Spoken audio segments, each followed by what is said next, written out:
The silk dress I had bought for tonight hung from the bedroom door like a ghost of better intentions, white, elegant, and delicately embroidered at the sleeves. It was expensive, yes. But not just in terms of money, it had cost me hope. A small flicker of hope that maybe, just maybe, tonight's dinner with my son and daughter-in-law would remind us all that we were still family. I had pictured laughter over candlelight, Philip reaching for my hand, saying, "Mom, we've missed you," maybe a toast, something simple, something real. Instead, I was standing in a room that smelled of fresh perfume and bitter disappointment.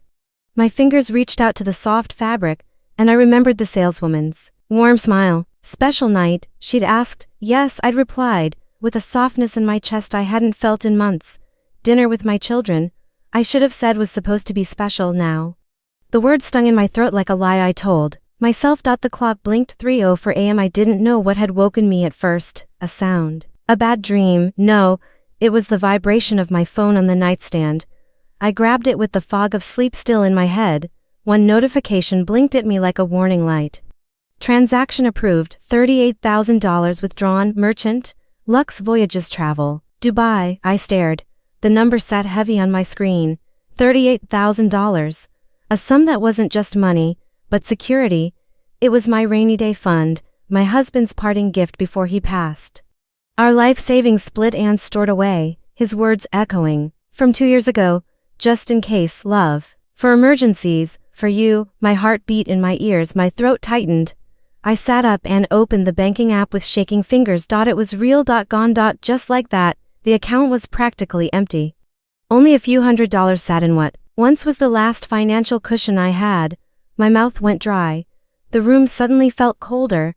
I pressed the back of my hand to my lips, as if trying to keep the scream from escaping.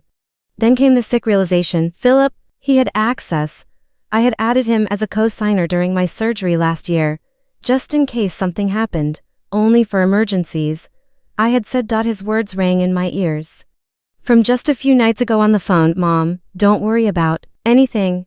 I've got things handled. You rest." Handled, yes, with my money. The next morning, I didn't wear the silk dress. I didn't even shower. I sat at the kitchen table in my robe, staring blankly at a cup of tea I never drank. My neighbor, Farzana, knocked on the door around 11. "You okay?" she asked gently. "You missed your morning walk." I smiled politely, nodding. "Just tired." But inside, I was unraveling. By noon, I had convinced myself there had to be an explanation. Maybe there was a mistake, a glitch, or perhaps Philip had used the wrong card. Maybe he was going to pay it back right away. I waited until 1:30 p.m., then called him. It rang once, twice, then voicemail. I didn't leave a message. Instead, I scrolled to the family group chat. New photos had been shared. There he was, Philip, smiling in a luxury lounge with his wife, Laura. She was holding a glass of champagne, her fingers adorned with gold rings that sparkled like gilt. The caption below the photo read, "Off to Dubai. First class, all the way." I stared at it. First-class. All the way. With my money. The blood in my face drained. I looked again. Another photo, this time, Lara posing with the boarding pass held up like a trophy. Emirates first, Dubai, sweet class. Another message from Philip. Worth every penny, she deserves the world. I couldn't breathe. I clicked on his name and dialed again. Straight to voicemail. The evening crept in slowly, the house growing quieter, heavier. I was alone, not just in the literal sense, but in the devastating realization that my own child had taken from me, not borrowed, not asked. Taken. And for what? A vacation, a luxury trip to Dubai, so that Lara could feel like royalty for a week. I walked to the living room and pulled out the photo album from the shelf. I hadn't looked through it in a while. The pictures were faded in some places, but the memories were still vivid. Philip at age 10, holding a soccer trophy. Philip at university, with my late husband, both beaming with pride. Our last family Christmas, the year before his wedding, we had laughed so much that night. I touched the edge of the page. My husband had always warned me, "Don't let love blind you from logic, Maria," but I had trusted Philip blindly, given him access, gave and gave and gave. Was I just a wallet to him now? A walking ATM, as Lara once joked at a dinner table, and I had laughed it off, thinking it was harmless. But it wasn't. It was a hint, a seed, and now the tree had fully bloomed into betrayal. I returned to my room and looked at the silk dress again. I ran my fingers across the fabric. It still shimmered under the light, but the shimmer no longer felt beautiful. It felt mocking. That dress had been for a mother who believed her children still saw her. Now it hung as a reminder. I had been erased, and in its place, left with silence, screenshots of luxury, and a $38,000 hole in the only account that had never been empty before. My heart. I closed the wardrobe slowly, and for the first time in a long time, I didn't cry, not because it didn't hurt, but because something inside me had changed. Something had woken up. The morning after I discovered the $38,000 withdrawal, the sun still rose, indifferent, warm, bright, and I hated it for that. I sat by the window with a cup of black tea, watching the world move like it hadn't cracked open inside me just hours ago. The neighborhood kids rode their bikes down the lane. Farzana's laundry fluttered on her line. A crow landed on the garden wall and eyed me like it knew something I didn't. But the world didn't pause for broken mothers, and broken I was. Just not visibly so. I opened my phone again. Instinctively, my fingers moved without my permission. I clicked on Philippe's name, hoping, foolishly, that he might have messaged, maybe an apology, maybe a mistake explained. But there was nothing, just the same smiling photos from the Dubai lounge. Lara's lips puckered in a pout and Philippe's arm proudly wrapped around her. The pain wasn't just in the money, it was in the erasure, the fact that he could steal from me and then smile, as if I was no longer real to him. I tapped on the voice memo app. It was a habit I had picked up after my husband passed.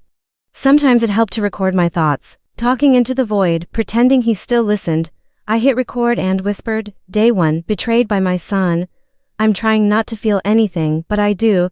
It's not just sadness, it's humiliation." I paused, swallowing hard. I didn't raise a thief, but maybe I raised someone who thinks I'm too weak to stop him. Click, save. By afternoon, I got dressed, simple cotton shower camis, soft blue. The kind of clothes I wore when I needed to remind myself who I was before all the giving, before the dinners, the loans, the childcare, the birthday envelopes filled with quiet sacrifice. I made a plan to go to the bank, but first, I needed answers, even if they hurt. I remembered something. Philip had once given me an old iPad he no longer used. Use it for video calls, he'd said, but I had rarely touched it. It was still in my bedside drawer, collecting dust. I powered it up. It took a moment, and then the screen flickered to life. By some grace, or Philippe's carelessness, he had never removed his old email account. My breath caught. I wasn't trying to snoop. I was trying to understand. Notifications flooded in. Emirates confirmations, hotel bookings, a $6,200 payment to the Burj Al Arab, a reservation for 2 in the royal suite, the kind that came with a private butler. My hand trembled.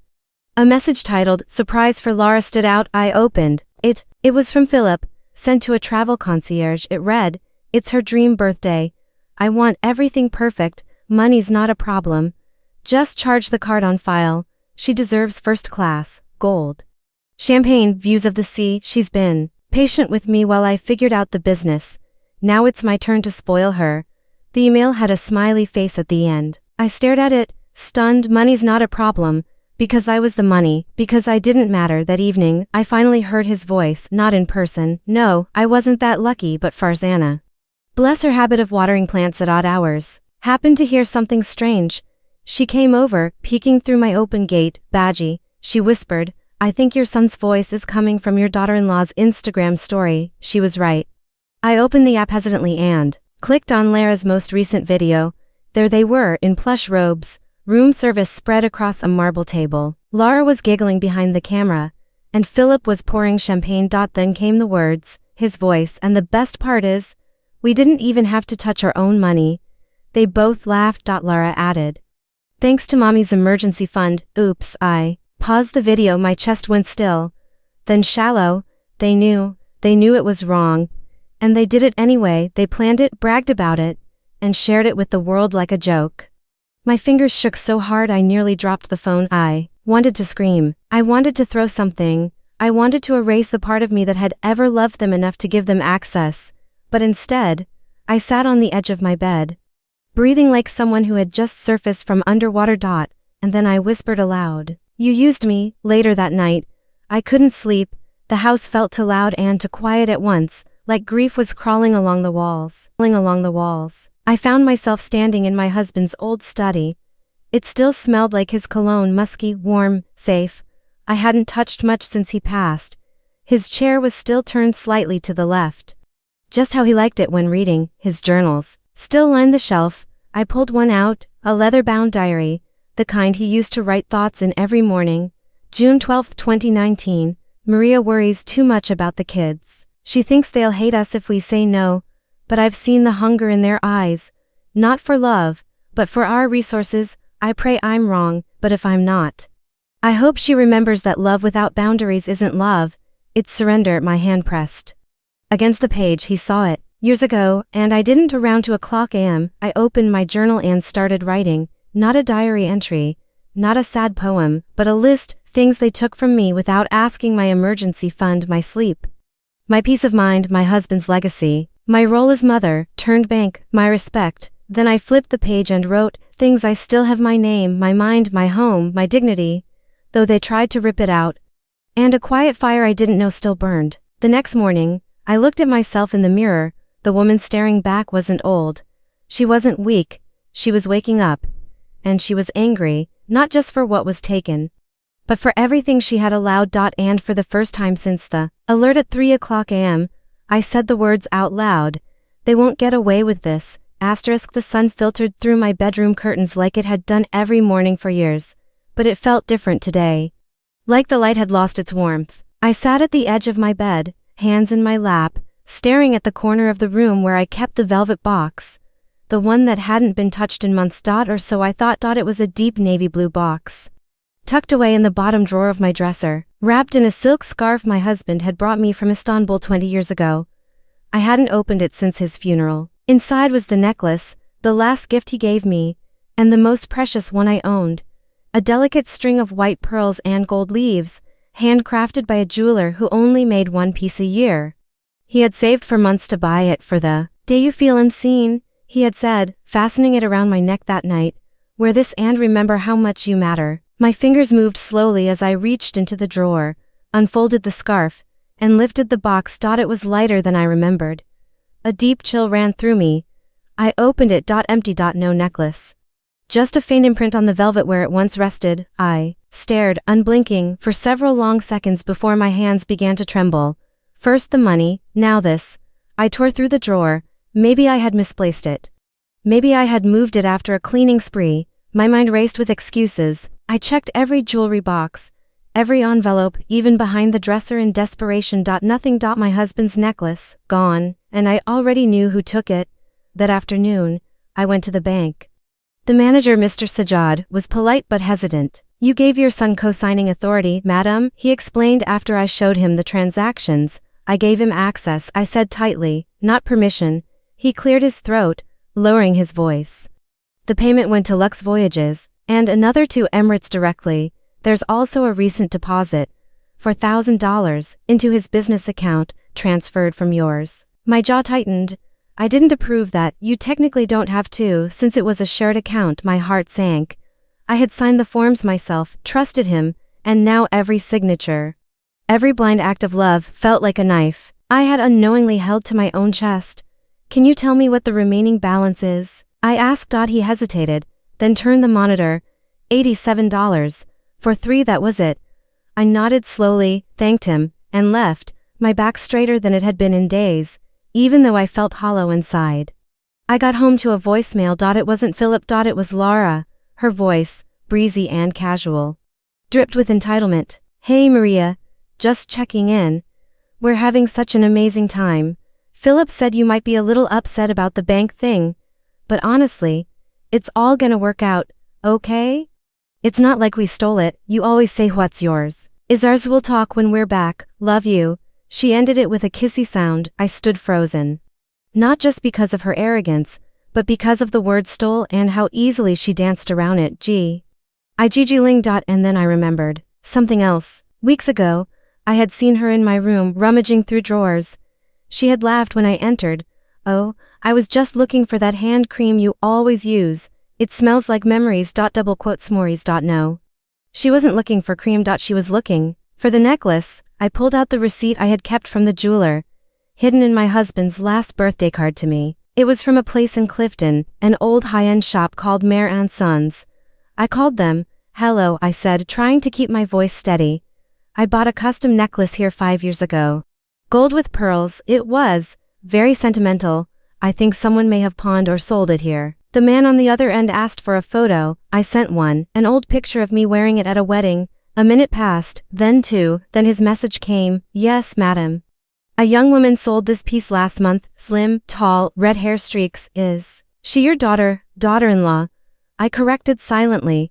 I thanked him. He said the necklace had already been sold again to another buyer for $9,800. I didn't care about the buyer. I cared about the betrayal. That evening, I sat on the porch with a notebook and a pen. No tears came anymore, just a cold sort of clarity. They weren't sorry. They didn't feel guilty. They thought I would forget or worse, forgive, and it wasn't just about the necklace or the money. It was about being erased from the narrative of my own life, turned into a tool, a means to fund their lifestyle, a character in the background of their glittering Instagram lives. I flipped to a fresh page and began writing. Boundaries I will no longer ignore. If you can spend thousands on luxury, you can pay for your own life. My love is not alone. I am not a safety net for people who don't even see me. If you take from me without asking, you lose access to everything. Around 9 p.m., I messaged Philip. I know what you did, the money, the necklace, the lies. We'll talk when you're back, and not a moment before. He didn't reply, but he read it. I turned off my phone and stared at the photo of me and my husband on our 30th anniversary. We were laughing. He was holding a slice of cake up to my mouth. I wore the necklace that day, the same one they thought they could sell and replace with champagne and views of the Dubai skyline. They sold a necklace, but they cost themselves a mother. The day they were supposed to return from Dubai, I cooked dinner. Not because I forgave them, not because I wanted a warm welcome home moment with hugs and excuses. No. I cooked dinner because I needed to look them in the eye across the table and see if they'd pretend nothing happened.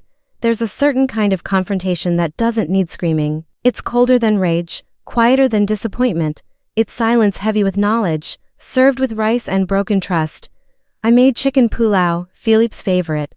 I diced the tomatoes the way he liked, thin and seedless. I even lit the same vanilla candle I used to keep on the table back when he still lived at home and we used to eat as a family.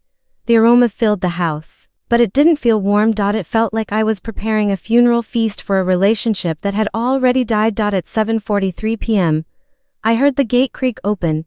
A car door slammed, laughter outside. I stood by the sink and waited. I didn't rush to greet them. I didn't smile. I just listened. The front door opened. Mom. Philippe's voice echoed through the hallway, light, carefree, like a boy returning from school, not a man returning from betrayal. He stepped into the kitchen with a duffel bag slung over one shoulder. Lara followed, wrapped in a silk shawl that probably cost more than my entire monthly pension. Oh wow, Lara said, eyes wide. You cooked, that smells amazing. We missed your cooking so much in Dubai. Everything was fancy but fake, you know. I didn't respond. I turned to face them, my eyes locked on Philippe's. He shifted.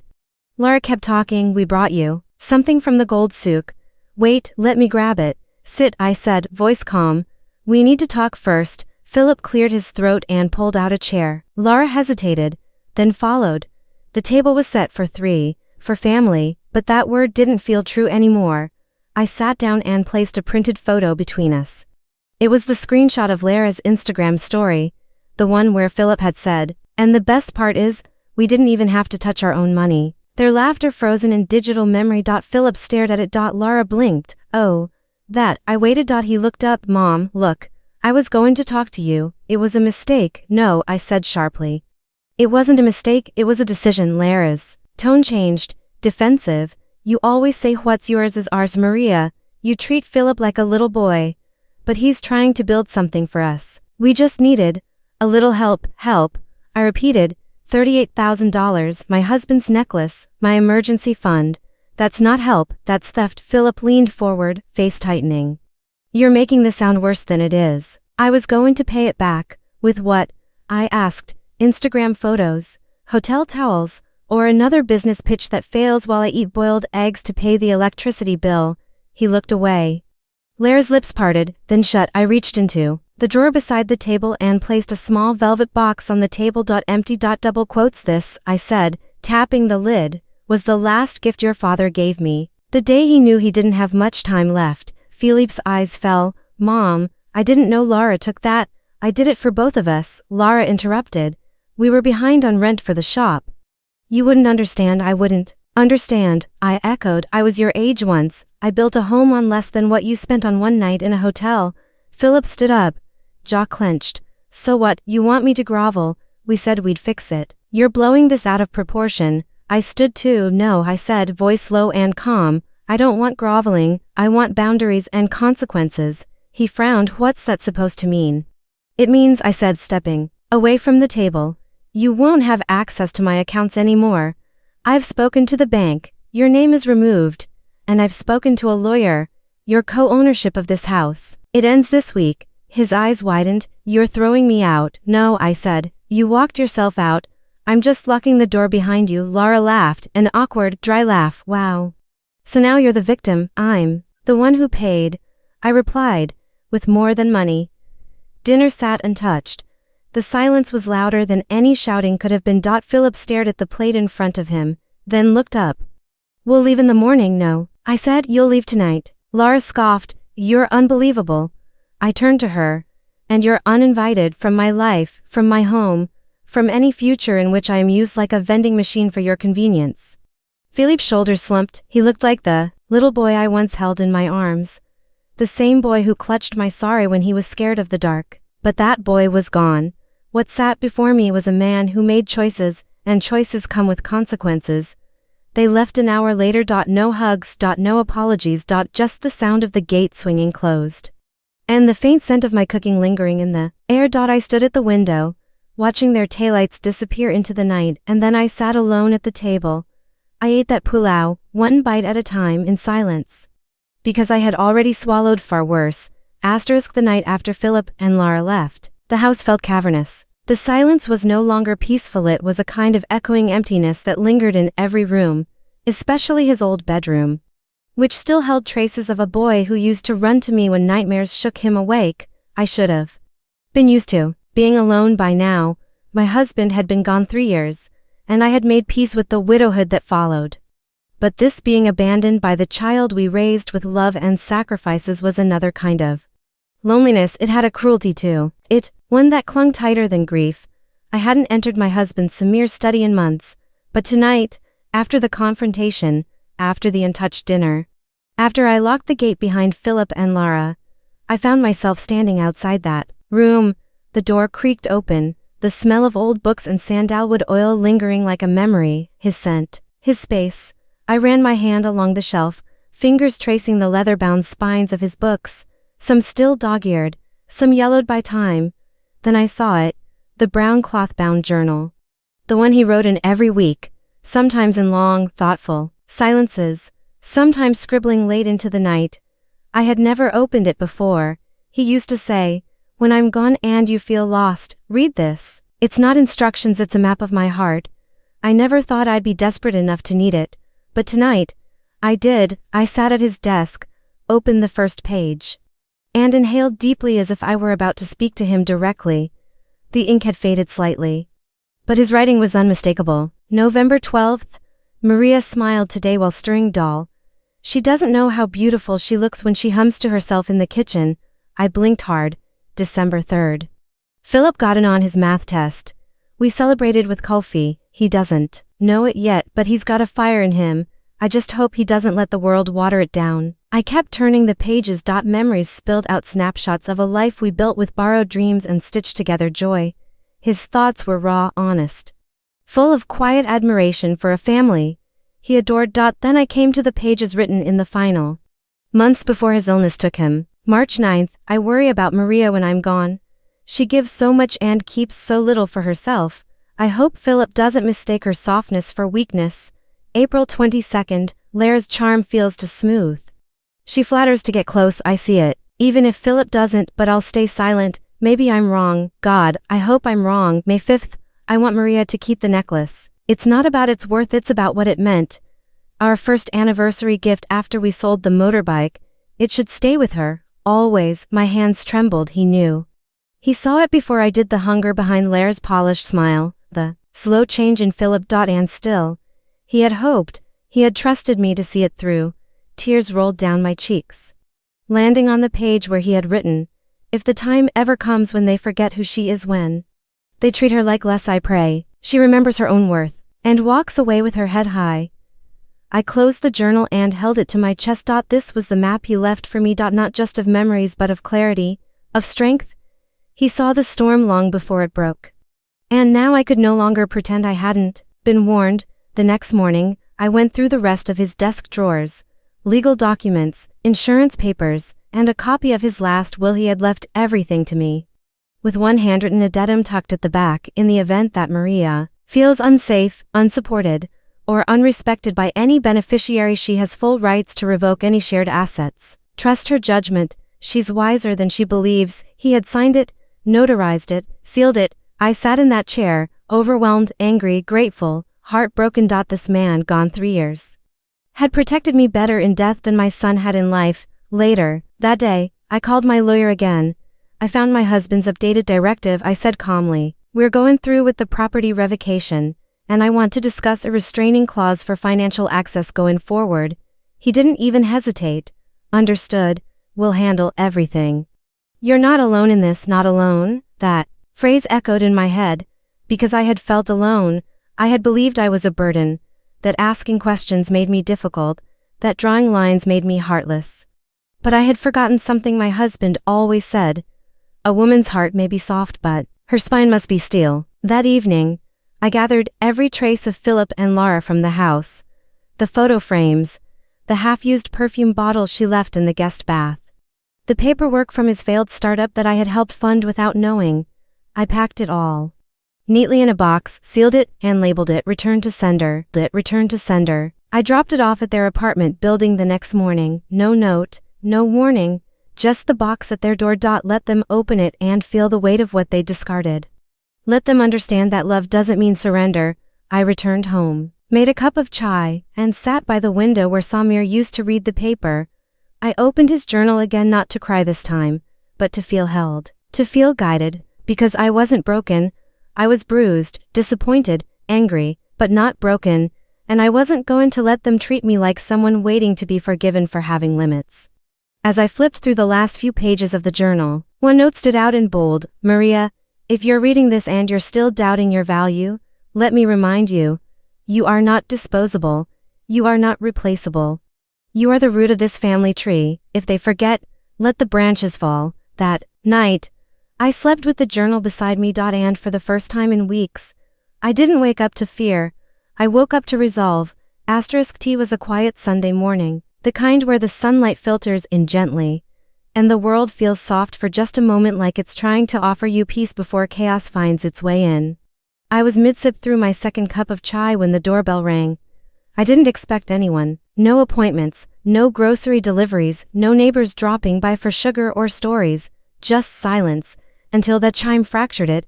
I wrapped my shawl tightly around my shoulders and opened the door. And there stood Lara. Alone. Hair pulled back, in a severe bun, no makeup, wearing a blazer too sharp for a Sunday morning visit. She looked calculated, prepared. "Maria," she said, her voice soft, "can I come in?" I hesitated. Every instinct in my body told me to say no, to slam the door, to protect what little peace I'd reclaimed. But curiosity, that old enemy, it nudged me aside. I stepped back wordlessly, letting her enter. She walked in like she owned the place, like she was stepping into a conference room. Not the home of the woman she'd quietly robbed of dignity and savings. "You've been ignoring Philippe's calls," she said as she took a seat. I raised an eyebrow. "That's intentional." She flinched, but only slightly. "Look, I didn't come here to argue. We all said things we didn't mean." I held up a hand. "No, you said things you meant." And I finally heard them. Lara leaned forward, her expression a carefully rehearsed mask of concern. "Maria, you have to understand, we didn't plan to use your account. It was a mistake, a misunderstanding." I laughed. The sound surprised even me. A $38,000 misunderstanding. "Did the business class lounge whisper my pin to you?" Her face tightened. "Philip thought you'd be okay with it. He said you'd want to help. And you didn't think to ask." She didn't answer. Instead, She reached into her handbag and pulled out a white envelope. She placed it on the coffee table between us like it was a peace treaty. What is this? I asked. An apology, she said. We're repaying part of the amount. It's not everything yet, but it's a start. I stared at the envelope but didn't reach for it. And what changed? I asked coldly. Her eyes darted briefly to my husband's photograph on the mantel, then back to me. Your lawyer contacted us, she admitted. We didn't know Samir had updated the will, or that you had the right to revoke everything. Ah, there it was. It wasn't guilt that brought her here. It was fear. Fear of losing the apartment I owned, the inheritance Philip expected, the safety net she thought she had sewn with charm and quiet manipulation. I see, I said, sitting back. So this isn't about what's right. It's about what's left for you to lose. She looked down at her hands. The performance was cracking. Maria, I don't want us to fall apart like this. You've been like a mother to me. Don't. I cut her off sharply. You called me dead weight behind my back. You called this house a shrine to the past. You said I was too soft to manage money. You wanted me out. I didn't mean it like that, she whispered, but you meant it. The silence stretched, tight and painful. I finally pushed the envelope back toward her. I don't want your check. I want your honesty. Why did you really come here today? Lara looked up. And for a brief second, I saw something genuine flicker. In her expression, not remorse, regret, maybe, or the slow realization that the mask she wore was slipping. Because Philippe scared, she said finally. He thinks you're cutting him out for good. I didn't reply. I just folded my arms and waited, and because I know what we did, she added, voice lower now, I know it was wrong, but we were desperate. Desperate, that word kept echoing around me, as if desperation excused betrayal, as if financial struggle was a license to drain the very person who had paid for their comfort, their safety, their wedding, their first vacation as husband and wife. Desperate people ask, I said. Thieves assume. Lara looked away at you. No, I added, my voice trembling now, not with weakness, but with truth. Samir told me once that you had a hunger he couldn't quite place. He wanted to believe you'd grow out of it. But I think you fed it instead. She closed her eyes, the blow landing harder than I expected. I stood up, signaling the end of the conversation. You can keep the envelope, I said. Return the money to whatever account it came from. Or don't. But don't ever step into this house again expecting forgiveness without change. As she stood, she looked at me one last time. You're stronger than I thought, she said quietly. I gave a small, sad smile. No, I've just stopped pretending I'm not. She walked out, no hug, no second glance. I sat back down, heart pounding. It wasn't the money I mourned anymore. It was the loss of illusion. I had clung for years to the idea that family was unbreakable. That love, especially a mother's love, could bridge any wound. But today, I realized something even more important. Love without boundaries is not love. It's surrender. And I was done surrendering that evening. I poured myself a glass of pomegranate juice. Samir's favorite tan sat on the veranda watching the sun dip below the horizon. I didn't know what the future held, whether Philip would come back changed, or whether this rift would become permanent. But I knew this, my peace would never again come at the cost of my dignity. I had reclaimed my voice, my worth. And the woman they thought they could manipulate, she was gone. In her place was someone they hadn't expected. A woman who finally chose herself. I never meant to write it. It started with a blank page and a restless heart. A storm that had been building in the quiet moments between sips of tea, between heavy silences, between my son's absence and my own heavy breathing. I opened the drawer of Samir's old desk, the one still tucked in the corner of the study. The wood smelled faintly of sandalwood and ink. Inside, I found a notebook he used to write his morning thoughts. I turned the page and wrote, Dear Philip. The pen didn't stop. The words poured like a dam had broken. You probably won't read this, or maybe you will. Maybe one day you'll stumble across it after I'm gone, and it'll hit you like a stone to the chest. That would be fitting, I suppose, because that's exactly how your choices have hit me. There was a time I would have forgiven everything you did with a single apology. A time when your voice on the phone was all I needed to remember why I worked double shifts, skipped vacations and stayed up late sewing torn school uniforms while you slept like a prince. That time is gone. I paused, fingers trembling. What was I hoping for? Catharsis, closure? I didn't know. But the page called me back like it knew there was more. Do you remember the summer of your 12th birthday? You wanted a red bicycle with shiny handlebars and a horn loud enough to wake the neighborhood. Samir said no, we couldn't afford it then. But I took on extra tutoring. 3 weeks of helping a stubborn boy pass his math exams. I bought that bicycle and tied a red bow around it. Your smile that day made everything worth it. That's what mothers do. They break themselves into pieces so their children can feel whole. But now, you've grown into a man who expects the red bicycle, without ever asking who's paying for it. A sob rose in my throat. Thick and burning, I wiped my cheek and kept writing. I want you to know it wasn't just the money. Yes, $38,000 is a staggering amount. Yes, it could have gone to repairs, or a long postponed trip, or even a quiet little art studio like I once dreamed of. But what broke me was the ease with which you took it, like my account was your backup wallet, like your vacation was more important than my security, like my worth was measured only by how much I could give before you noticed I was empty. I stopped again. The room was silent, save for the ticking clock and the soft hum of the fan overhead. But my heart was loud, every beat a drum of rage and grief, and still, I kept writing. You married a woman who looks at me like I'm a burden. You let her whisper poison in your ear until my voice got drowned in guilt. Do you know what Lara said when she visited me last week? That she thought I was stronger than she realized? What a shame she never saw the woman who raised you from scraped knees to university halls. The one who packed your lunch and swallowed her tears, the one who clapped the loudest at every parent-teacher meeting, even when her legs ached from standing on buses to get there. By now, my hands were shaking, but it had to be said. Even if only to the page. Philip, I want something I never asked for before. Distance. Not punishment, not revenge, just distance. Time for me to remember who I am outside of being your mother. Time to honor my sacrifices without bitterness, and maybe, one day, if you come back not with apologies, but with understanding, I'll open the door again. But until then, let this letter say what I could never bring myself to shout. I loved you more than my own comfort, but I will no longer choose you over my own dignity. Mom, I stared at the letter for a long time after finishing it. I didn't mail it. I didn't type it or photograph it or tuck it into some symbolic drawer. I folded it gently and slid it into Samir's notebook, pressed it between pages already stained with his thoughts and secrets. It didn't need to be sent. It just needed to be said.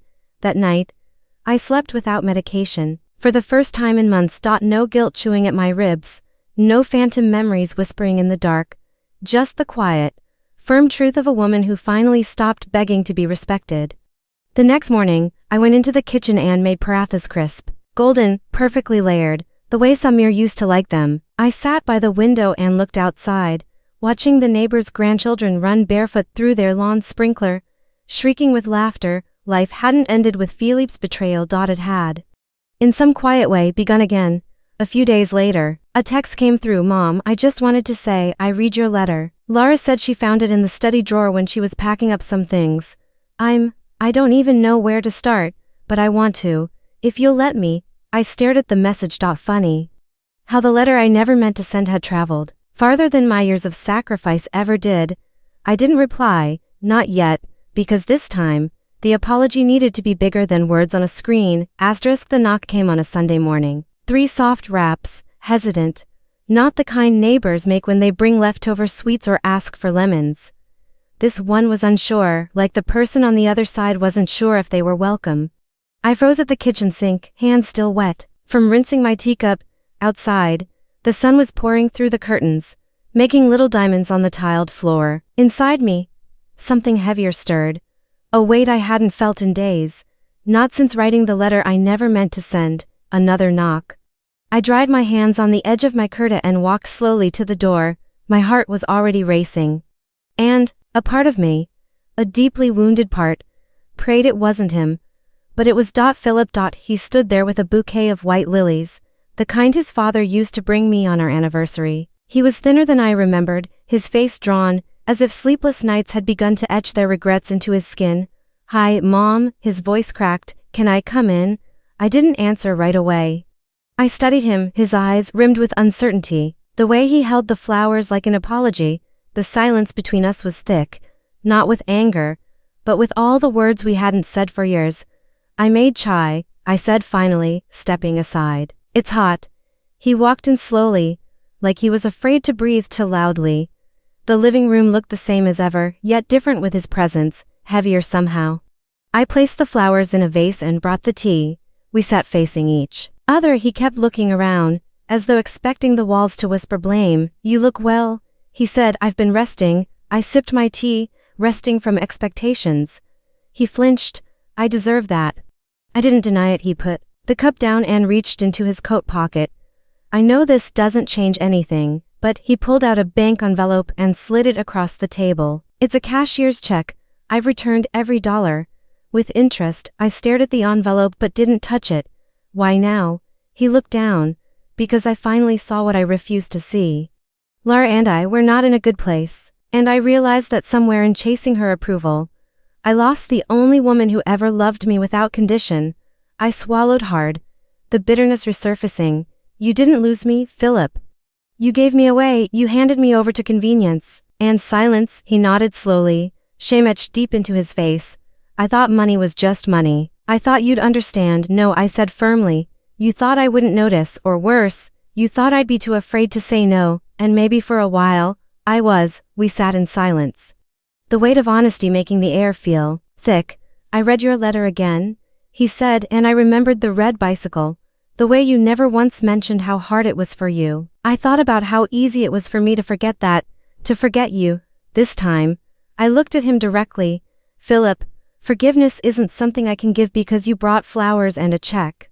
It's something I might find again, if you earn it, slowly." "I'm ready to try," he said, "not because I want something from you, but because I finally understand what I broke."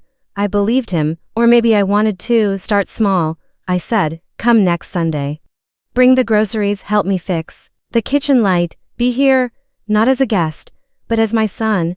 He exhaled deeply, the kind of breath people take when they've been holding their shame for too long. "Okay, I'll be here at 10, I nodded. He stood to leave, but before he stepped out, he paused at the door. "I told Lara I needed time. She didn't like it.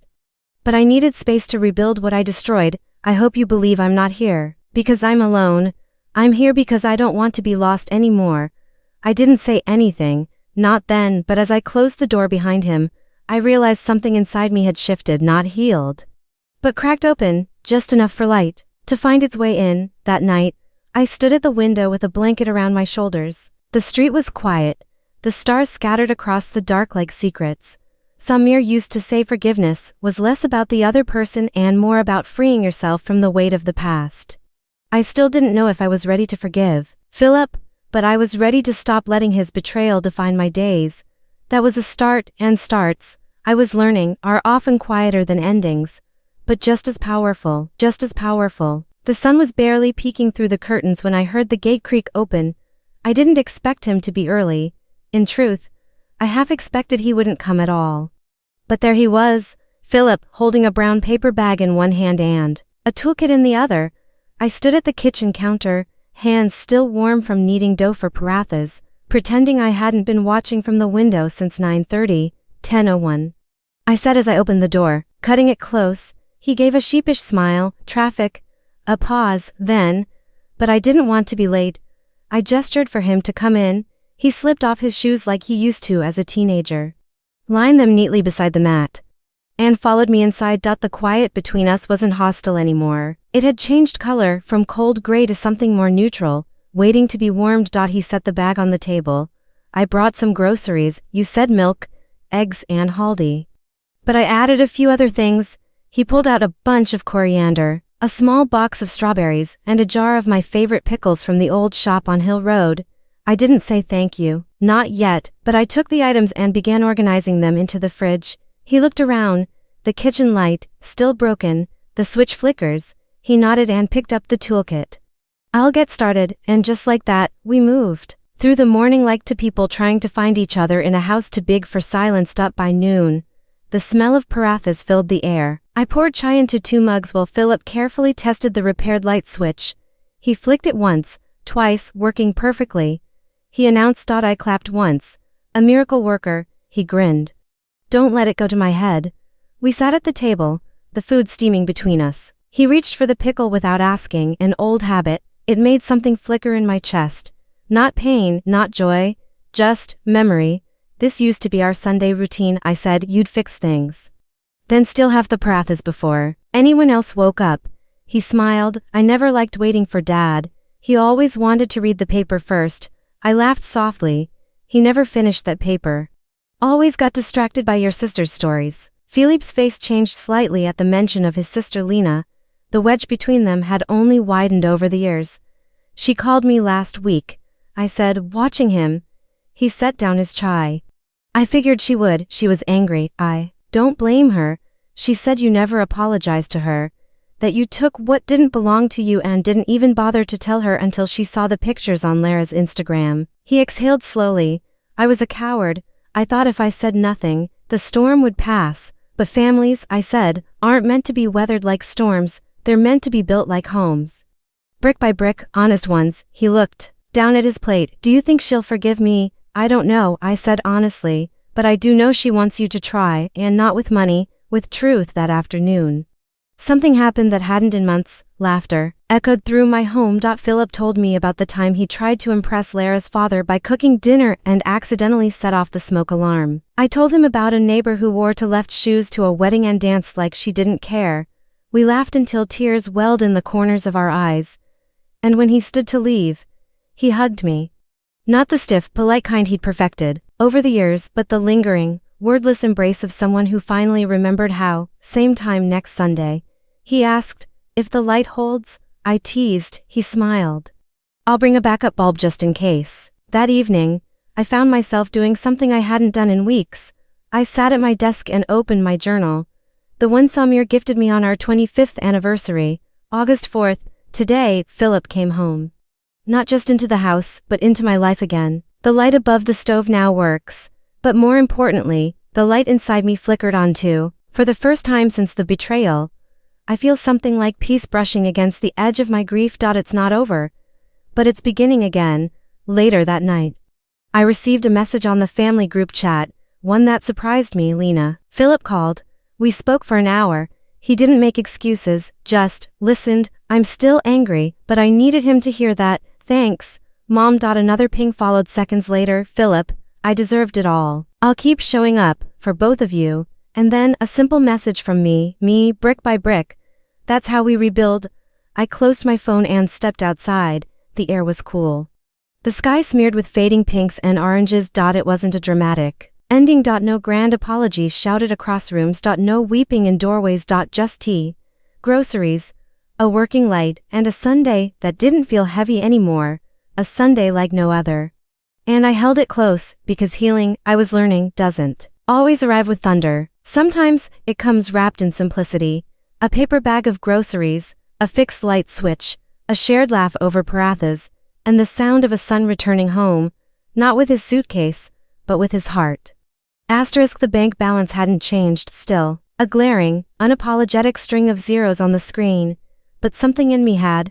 I stood on the balcony with a cup of warm chai, watching the neighborhood kids race by on their bicycles. Their laughter rose into the air like incense, light and full of life. For once, it didn't make me ache, it made me smile. My account was still empty, but the heaviness, the betrayal, the self-blame, the silent mourning, had started to lift. It hadn't happened all at once, no magical moment, just little shifts, slow and quiet, like dawn sneaking up on a long night. A week after our last Sunday lunch, Philip came again, and this time, he didn't come empty-handed. He brought a notebook, budget plan. He said, not just for me, but for you too. I want to know how we can build something back. Not just money, but trust. I stared at the notebook, flipping through pages filled with expense categories, repayment, estimates, and handwritten notes. It was messy, but sincere. More than the dollars, it was the effort that touched me. I'm not here to ask for forgiveness, he said softly. I'm here to earn it. I didn't say the words he wanted to hear, not yet, but I did something better. I poured him a cup of chai. That night I did something bold. For the first time since the Dubai debacle, I went into my late husband's study, the one I had kept locked like a tomb. The scent of old books and sandalwood greeted me. His leather chair sat untouched, the bookshelf frozen in time. On the top shelf, I found what I was looking for, the red file folder labeled contingency. Samir had prepared everything before he passed. a small retirement fund I'd forgotten about, a few bonds, some gold, tucked away in the locker. It wasn't much, not enough to replace what Philip and Lara had spent, but it was something, and more than that. It was proof that I wasn't as helpless as I'd made myself believe. I was never just a mother, I was also a woman who'd weathered storms, a woman who knew how to survive. The next morning, I went to the bank. I met the manager, updated the accounts, moved what I had into a secure place under my name, only mine. Then I walked across the street and into a cozy little shop that had always caught my eye. The Lotus and Quill. I signed up for a writing workshop, 6 weeks, Thursday mornings, and just like that, I gave myself something I hadn't in years, a promise that life wasn't over for me yet. Meanwhile, Lena and Philip were speaking more slowly, hesitantly, like two children learning to walk on ice. She still didn't visit, but her messages became regular, sometimes sharp, sometimes soft, but always real. I cherished those the most. Philip, on the other hand, started taking on weekend jobs to supplement his main business, freelance projects, consulting. He refused to let Lara touch a single dollar of what he planned to repay eventually. Lara noticed the change in schedule, in behavior, in attitude, and predictably, she didn't like it. She told me I'm becoming obsessed with guilt, he said one Sunday, frustration bleeding into his voice. She said, your sadness isn't my responsibility.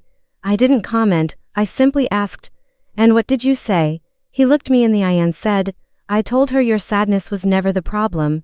It was my betrayal that broke everything. I nodded. For the first time, I believed he finally saw me, not as a source of funds or emotional obligation, but as a woman who had been wronged, and who had endured. A few days later, I received an email from Lara, short, cold, a string of words that said everything and nothing. I never meant to hurt you. Things got out of hand.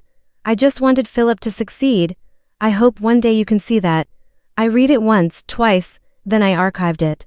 Because forgiveness isn't always about responding. Sometimes, it's about not letting anger answer on your behalf.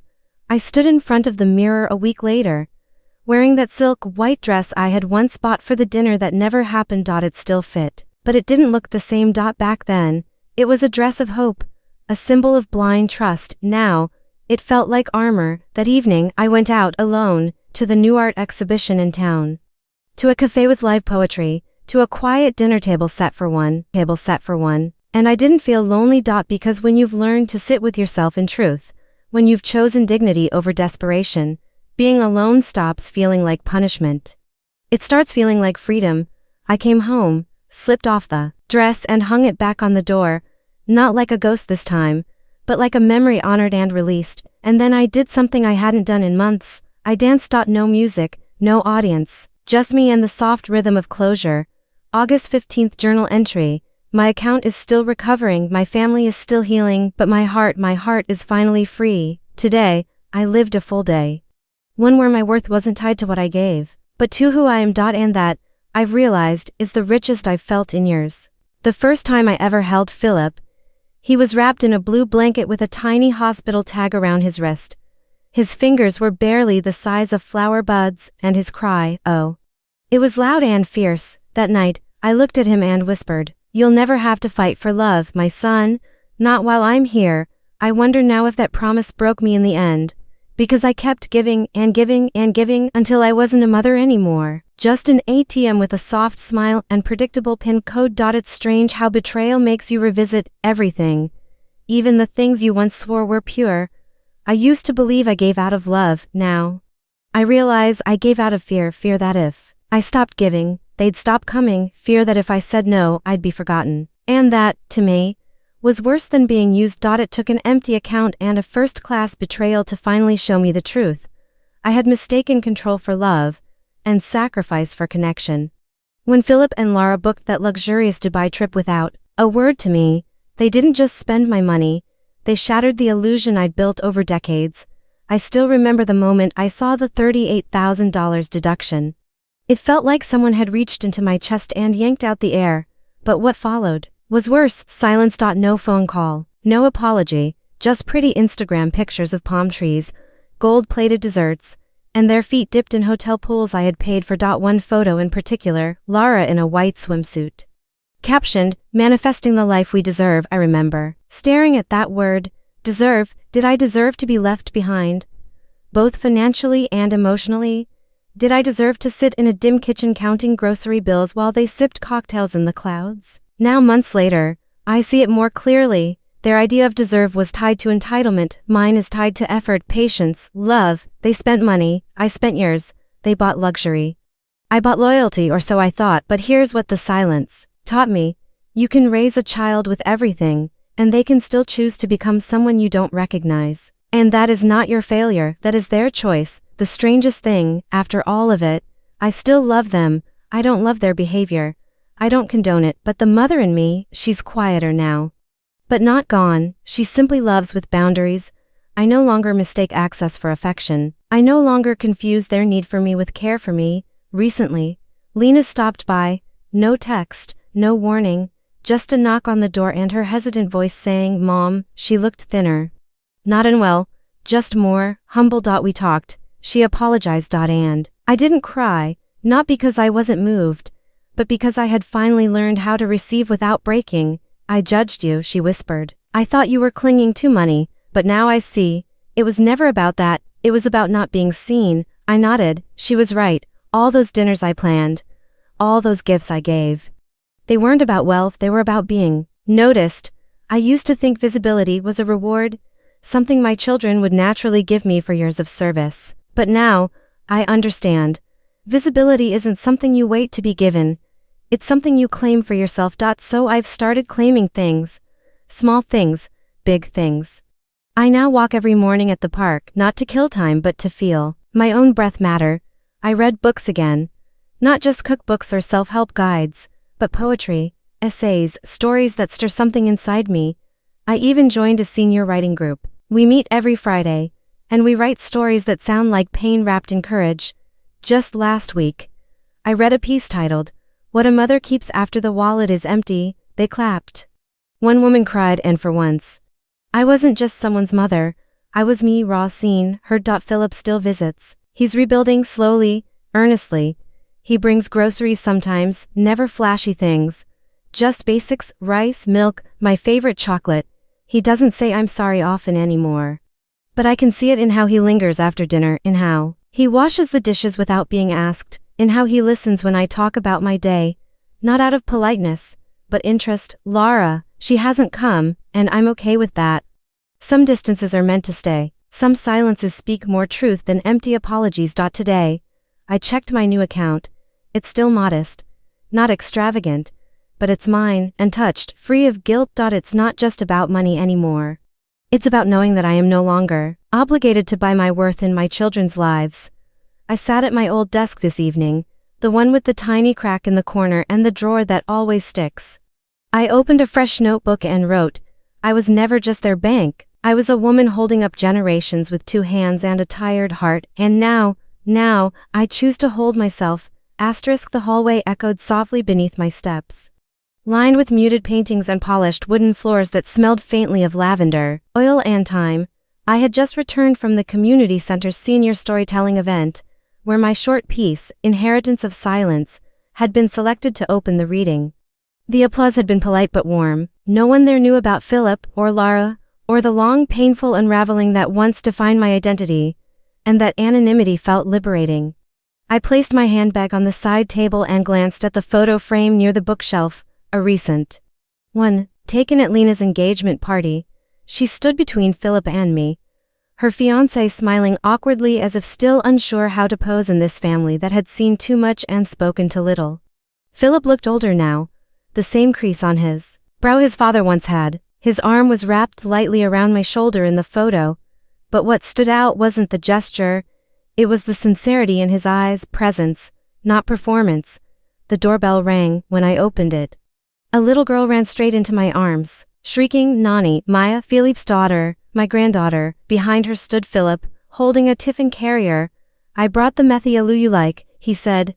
"Thought you might be tired after your event." I stepped aside to let them in, my heart steady, not racing with hope or fear, just grounded in something solid and earned. Maya settled on the rug, playing with her wooden blocks.